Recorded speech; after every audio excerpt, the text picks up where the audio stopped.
চলো, কেমন আছো তোমরা সবাই? ক্লাস 9-এর আরও একটা নতুন ভিডিওতে তোমাদের অনেক অনেক স্বাগত। আগের ভিডিওতে আমরা কভার করেছিলাম ফ্যাটি অ্যাসিড কী হয়, কীরকম দেখতে হয়, আর কী কী তার প্রকারভেদ থাকে। আর আজকের ভিডিওতে আমরা কভার করব নিউক্লিওটাইড।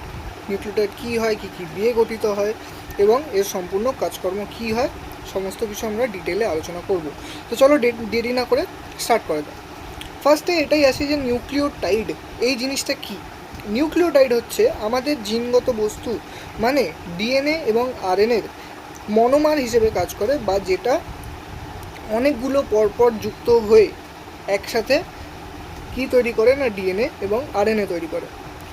শুধুমাত্র নিউক্লিওটাইড যেটা ডিএনএর ক্ষেত্রে থাকে আর আরএনএর ক্ষেত্রে থাকে, সেটার ক্ষেত্রে একটাই মাত্র চেঞ্জ থাকে, যেটা কিনা আমি পরে গিয়ে বলছি।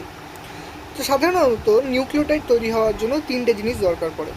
প্রথম, শর্করা, যেটা সাধারণত 5 কার্বনযুক্ত শর্করা থাকে, যেটা ডিএনএর ক্ষেত্রে ডিঅক্সিরাইবোজ শর্করা থাকে এবং আরএনএর ক্ষেত্রে রাইবোজ শর্করা থাকে।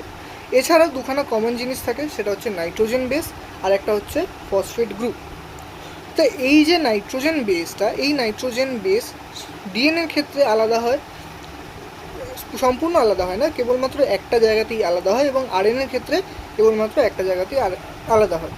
ফার্স্টে যদি আমরা আসি নাইট্রোজেন বেসের ক্ষেত্রে, তাহলে নাইট্রোজেন বেস সাধারণত দু ধরনের হয়, একটা হয় পিউরিন আর একটা হয় পিরিমিডিন। পিউরিন সাধারণত দুটো, একটা হয় অ্যাডেনিন আর একটা হয় গুয়ানিন।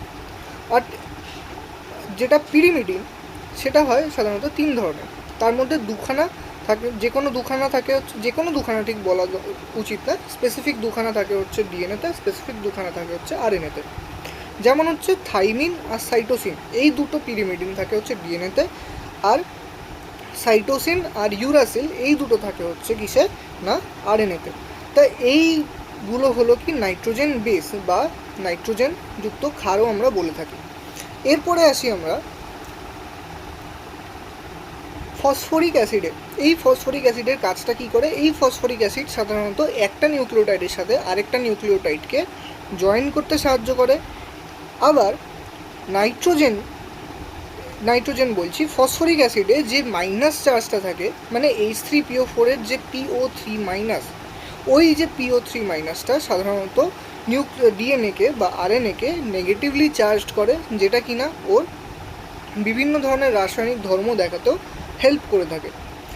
এছাড়াও থাকে হচ্ছে নাইট্রোজেন বলছি শর্করা, যেটা সাধারণত 5 কার্বন বিশিষ্ট হয়, যেটা ডিএনএর ক্ষেত্রে ডিঅক্সিরাইবোজ থাকে। ডিঅক্সিরাইবোজ কেন বলা হয়? কারণ এই রাইবোজ শর্করাটার 2 নম্বর কার্বনে একটা অক্সিজেন কম থাকে, তাই জন্য এটাকে বলা হয় ডিঅক্সিরাইবোজ। ডি মানে নেই। আর আরএনএর ক্ষেত্রে থাকে রাইবোজ শর্করা, এখানে 2 নম্বর কার্বনে ওই অক্সিজেনটা থাকে, যেটা কিনা ডিএনএর ক্ষেত্রে থাকে না। তো এই হলো আমাদের মেন 3টে জিনিস, যেটা কিনা নিউক্লিওটাইড তৈরি করে। জীবদেহে নিউক্লিওটাইডের কী ভূমিকা থাকে? নিউক্লিওটাইড দ্বারা গঠিত নিউক্লিক অ্যাসিড দু প্রকার হয়, একটা হয় ডিএনএ, যেটা কিনা আমরা বলে থাকি ডিঅক্সিরাইবো নিউক্লিক অ্যাসিড, এবং আরএনএ, যেটা কিনা আমরা বলে থাকি রাইবো নিউক্লিক অ্যাসিড। এই দুটো আমি আগেই বলেছি। এরপরে বলছে কি, ডিএনএ প্রধানত জীবদেহের বংশগত পরম্পরায় একটা জেনারেশন থেকে পরের জেনারেশন নিয়ে যেতে হেল্প করে। আবার ডিএনএকে জিন বলা হয়। ডিএনএ আর জিন এই দুটো কিন্তু একটা আলাদা ঘটনা। সম্পূর্ণ ডিএনএ যে একটা জিন হিসেবে কাজ করে এটা কিন্তু না। একটা ডিএনএর মধ্যে প্রায় 3 বিলিয়ন বেস পেয়ারের কাছাকাছি নাইট্রোজেন বেস থাকে, বা অতগুলো নিউক্লিওটাইড থাকে। তার মধ্যে কিছু সংখ্যক ডিএনএ সিকোয়েন্স বা নিউক্লিওটাইড সিকোয়েন্স, সেটাকে এক একটা পার্টিকুলার জিন হিসেবে কাজ করে, যেটা কিনা সিগন্যাল দেয় যে একটা পার্টিকুলার প্রোটিন আমাকে তৈরি করতে হবে, যেটা কিনা আমাদের বংশ বা বিভিন্ন ধরনের ফিনোটাইপস বা বৈশিষ্ট্যগুলো দেখাতে হেল্প করে। তাই এটা হচ্ছে ডিএনএ আর জিনের মধ্যে সম্পর্ক। ডিএনএ অনেক বড় ইউনিট আর জিন অনেক ছোট ইউনিট, কেবলমাত্র কিছু সংখ্যক নিউক্লিওটাইড সিকোয়েন্স নিয়ে এরা তৈরি হয়ে থাকে। তাই বলে এরকম না যে একটা ডিএনএ মানে একটাই জিন। একটা ডিএনএর মধ্যে অনেক জিন থাকতে পারে, প্রায় 25 থেকে 10,000 জিন আমাদের শরীরের মধ্যে কার্যকরী অবস্থায় থাকে।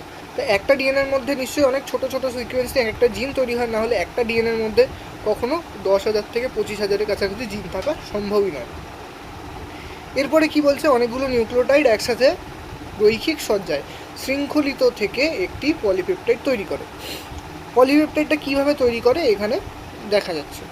পলিপেপটাইডটা তৈরি হয় সাধারণত 5' to 3', মানে শর্করার যে 5 নম্বর কার্বন তার সাথে অন্য একটা নিউক্লিওটাইডের যে শর্করা রয়েছে তার 3 নম্বর কার্বন জয়েন হয়, আবার 3 নম্বর কার্বনের সাথে 5 নম্বর জয়েন হয়। এইভাবে 5 থেকে 3, 5 থেকে 3, 5 থেকে 3 এইভাবে জয়েন হতে হতে একটা যে সরলরৈখিক চেন তৈরি হলো, ওই একটা সরলরৈখিক চেনের যদি এই প্রান্তটায় 5' কার্বনটা থাকে শর্করা, তাহলে এই প্রান্তটায় থাকবে হচ্ছে কি না 3' কার্বন।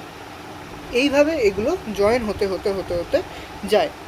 আবার ঠিক অপোজিটটা কীভাবে তৈরি হয়, মানে এরকম দুইখানা, একটা যদি এখানে 5' থাকে, এখানে যদি 3' থাকে, এইভাবে একটা সরলরৈখিক তৈরি হলো। এইভাবে দুখানা সরলরৈখিক যে নিউক্লিওটাইড চেন, সেই নিউক্লিওটাইড চেন দুটো অপোজিটভাবে তৈরি হয়। মানে আমি যদি এই একটা আঙ্গুলকে একটা নিউক্লিওটাইড চেন হিসেবে ধরি, তার এই মাথায় যদি 3' থাকে আর এই মাথায় যদি 5' থাকে, তাহলে এটা যদি এইভাবে বসে, আরেকটা চেন ঠিক এইভাবে উল্টোভাবে বসবে।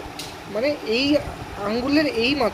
আঙ্গুলের মাথায় যদি আমার 3' থাকে এবং এইখানে যদি 5' থাকে, তাহলে এই আঙ্গুলের মাথায় থাকবে হচ্ছে 3' আর এইখানে থাকবে হচ্ছে 5'। এরকম অ্যান্টি প্যারালাল সিকোয়েন্সে এই জিনিসটা থাকবে। আর দুখানা স্ট্যান্ড একসাথে জয়েন কিভাবে হয়, এই যে নাইট্রোজেন বেস পেয়ারগুলো রয়েছে, adenine, guanine, cytosine, thymine, uracil, এইগুলো পরস্পরের সঙ্গে জয়েন হয়ে যায়। কিভাবে জয়েন হয়ে যায়, অ্যাডেনিন এবং থাইমিন নিজেদের মধ্যে দুটো হাইড্রোজেন বন্ড তৈরি করে, আর সাইটোসিন এবং অ্যাডেনিন এবং থাইমিন নিজেদের মধ্যে দুখানা নাইট্রোজেন তৈরি করে, আর গুয়ানিন এবং সাইটোসিন নিজেদের মধ্যে 3খানা হাইড্রোজেন বন্ড দিয়ে তৈরি হয়। এরা পরস্পর একসাথে থাকে বা নিজেদেরকে এই যে ডাবল হেলিক্স বা দ্বিতন্ত্রী যে স্ট্রাকচারটা, এই স্ট্রাকচারটাকে স্টেবল করতে হেল্প করে। এখানে দিয়েছে ডিএনএ এবং আরএনএ। ডিএনএ এবং আরএনএর মধ্যে মেন পার্থক্য থাকে হচ্ছে ওদের সুগার বা শর্করাটার মধ্যে। ডিএনএ থাকে ডিঅক্সিরাইবোজ শর্করা, আরএনএ থাকে রাইবোজ শর্করা। এছাড়া যেটা থাকে সেটা হচ্ছে ডিএনএতে থাইমিন উপস্থিত থাকে, ইউরাসিল থাকে না, আর আরএনএতে থাইমিন উপস্থিত থাকে না, ইউরাসিল থাকে। এই দুটো হচ্ছে মেন। ডিএনএর মধ্যে আর আরএনএর মধ্যে আরেকটা স্ট্রাকচারাল পার্থক্য থাকে, যেটা কিনা বোঝায় যে ডিএনএ দ্বিতন্ত্রী, অবশ্যই দ্বিতন্ত্রী ডিএনএ, এবং আরএনএ একতন্ত্রী হয়। এই জিনিসটা, এই যে ডিএনএ এবং আরএনএর পার্থক্যটা, এই ডিএনএ এবং আরএনএর পার্থক্যটা খুব বেশি ইম্পর্ট্যান্ট হয় কোশ্চেনের জন্য।